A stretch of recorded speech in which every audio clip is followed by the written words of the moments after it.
Senator Bill Nelson is demanding action and answers concerning a notorious school for boys. It's been known as a reform school and more recently, the Dozier School.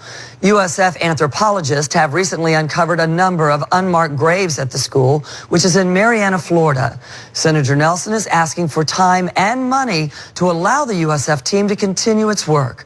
News Channel 8 Jeff Patterson is here to tell us why Nelson is demanding action. Jeff? Gail, the Florida School for Boys opened in 1903. It closed as the Dozier School for Boys in 2011. One Bay Area man who was kept there as a boy described it today as a house of torture. A Pasco County woman says she believes her brother was killed there. Now Senator Nelson is demanding a criminal investigation be reopened. For months, University of South Florida anthropologists have studied the grounds of the Dozier School for Boys in Marianna.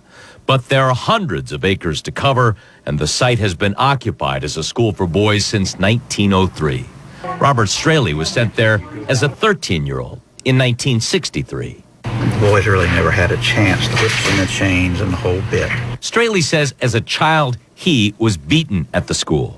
Evidence shows at least 100 deaths occurred at the school for boys, but there may be many, many more. At a news conference with Senator Bill Nelson, 84-year-old Ovell Krell described how her brother vanished at the school in 1943. When we got there, we were told he'd already been taken out there and buried. So we went out, and that's when they took us to see the grave that was supposedly he was in. Mrs. Krell says there are conflicting accounts of how her brother died. She doesn't believe them. His unmarked grave cannot be found.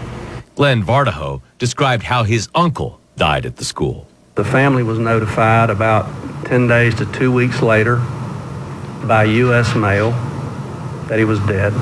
So no family members were in attendance at the funeral.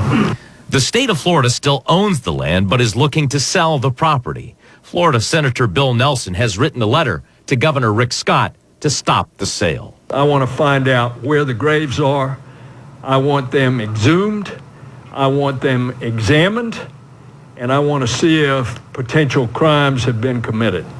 The FDLE conducted an investigation into the deaths at the Dozier School, but the investigation is now closed. Senator Nelson wants that investigation reopened. He says some of those responsible for the deaths at the school may still be alive. In the Tampa newsroom, I'm Jeff Patterson, News Channel 8.